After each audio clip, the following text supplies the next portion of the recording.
Hey y'all, today I'm going to do a really neat old tune. It's really one of my favorites. It's an interesting song because really no one knows its origins. It's probably been played for over 100 years, but by blues players and old time country pickers. Really, the origins are super murky. I mean, two people claim to have copywritten and wrote the song actually. One of them was the great W.C. Handy, but more than likely it's just sort of a folk tradition. A lot of people played a similar song. It's sort of based on a bit of a slightly risque joke, and like Bo Carter and those guys love to do stuff like that. Um, Charlie Poole from Eden, North Carolina, did a version in the 1920s. He was a great old time banjo player, inimitable. I mean, you really even understand his words. He was purposely unclear for fear someone would steal his songs. So he was a real character. Reverend Gary Davis, though, had a hit with it in the 30s, and I think that's the one that really became popular. In fact, there's a live version of him at a folk festival in the 60s, if you want to look it up on YouTube. Everybody that played the song made up their own lyrics to it, right? So he's sitting there for like 10, 11 minutes, just like coming up with one verse after another, just keeping everybody laughing. I mean, he was a real character. And he was a big influence on a lot of people I got to learn from. I'm sure I first learned the tune from Doc Watson, no doubt about that. But also, hanging out around Doc, I got to meet a lot of really interesting people, like Yorma Kaukonen from the Jefferson Airplane and Hot Tuna. And I remember picking up a couple of licks for his version of it. I'd run into Roy Bookbinder probably every couple of weeks and just, soak in everything from him. And a lot of really good Piedmont blues players, a lot of the older musicians, and, some of the young ones too. So I just kind of mixed it all up and came up with my own version. Now, it is somewhat of an acrobatic tune. I'm going to try to make sure you get a good, clear shot of my left hand. I will make mistakes. This is a song. You never play it the same way twice. There's no fun in that. It's one of those, like, I did this a lot as a kid, especially with the older blues musicians. They'd show you some complicated lick, and then it's like, show me what you got, kid, right? And you push yourself and you push yourself. You keep going further out and seeing what you can pull off. And this is very much a song like that. And I think if you approach it that way, don't think, I'm going to play this song so sweet and clear, everybody's just going to be impressed. No, you're going to play this song and you're going to have fun with it because it is a fun song. And it's a very influential song as well. Maybe if I have a little time at the end, I'll tell you a little bit about that. But don't worry, I'm not going 10, 11 minutes on it. I'm only going to sing 3 verses. Do a little bit of picking. So, all right.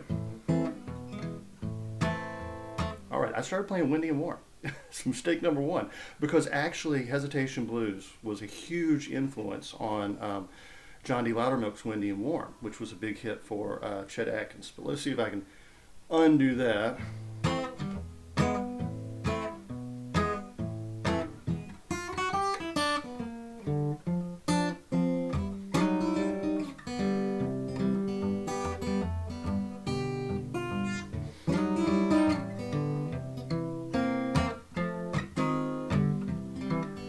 If the river was whiskey, I was a duck. I dive to the bottom, I wouldn't never come up. Tell me, how long do I have to wait? Can I get you now? Baby must have hesitated.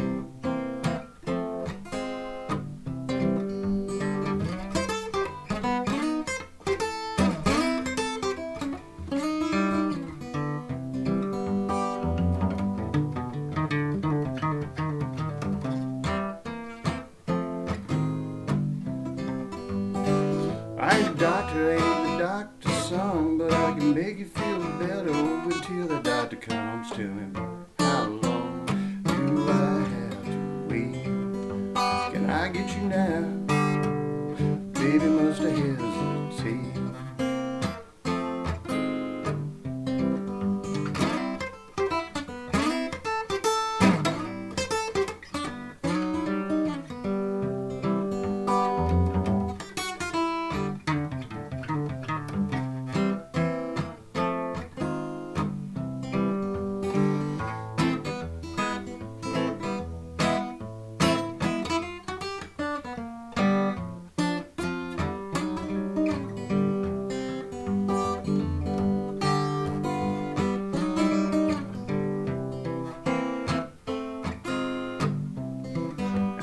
apple in a cup and there's peaches on the shelf. Well, I need a woman. I'm tired of sleeping by myself.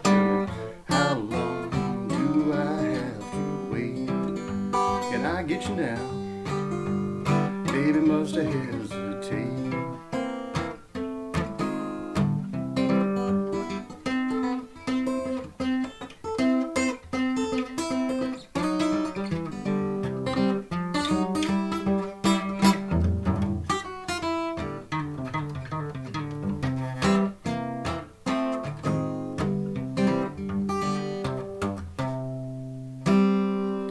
All right, actually got through it without making too many mistakes. Forgot my verse there and had to repeat the. I'm sure you saw that.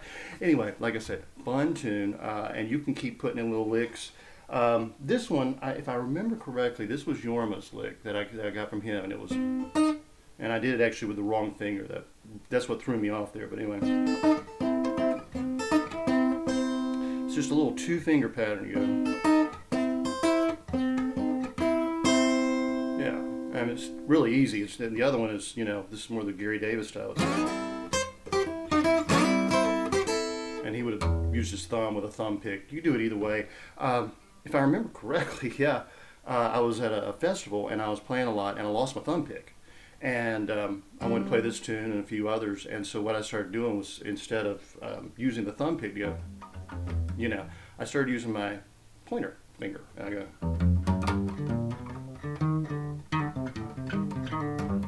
And that's another little trick that you'll hear in some of the old time songs.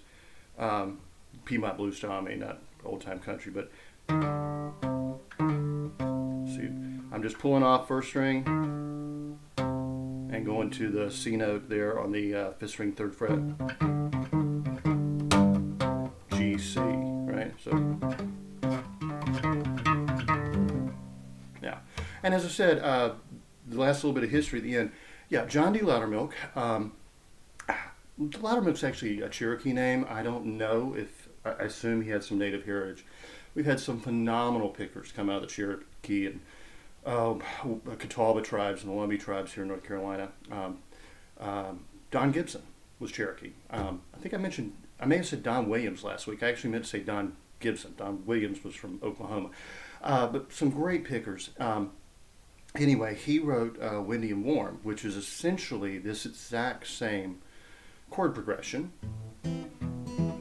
Yeah.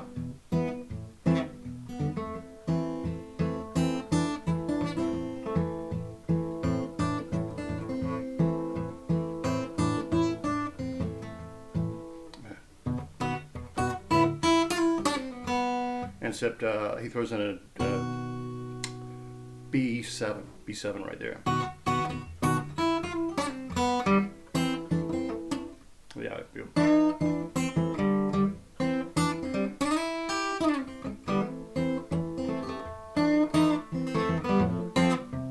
Yeah. Very similar anyway, And it's just an E up here.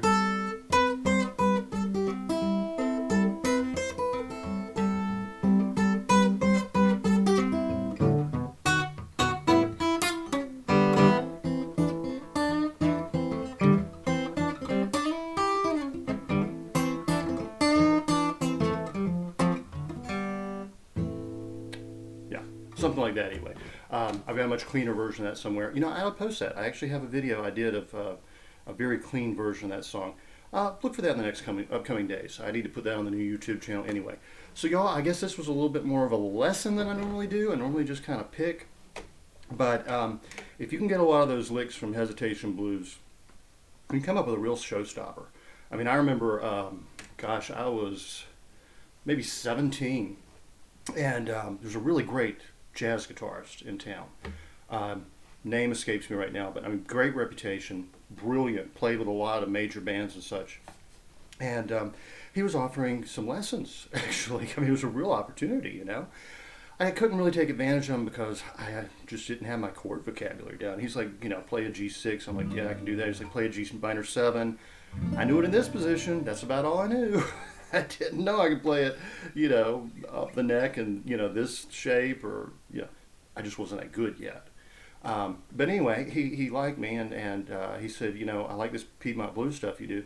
He said, tell you what, can you play me something I can't play? Something that, this is a professional musician, right? And he's like, can you play me something that's just going to like stun me? And I'm like, oh, geez, I started shaking all over. I didn't know what to do. First thing I did. And because I knew it had those little licks, like,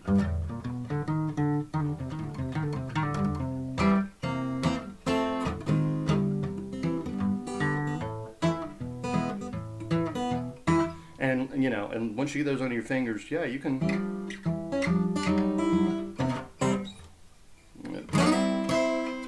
No jazz player's gonna have those licks under their fingers automatically. And yeah, he was really impressed. It was pretty cool. And he's like, "You're going to be a good guitar player. Just stick at it and learn the chords." And I did. Eventually, I did learn the chords. So it was really good advice from him, and owe him a lot in terms of influence. So, y'all have a great week, and hopefully, I'll have another Piedmont blues tune for you next week. Next weekend is Easter, so I'm thinking about maybe doing a blues gospel tune. I think that'd be fun. So, look forward to it. I'll talk to you next time.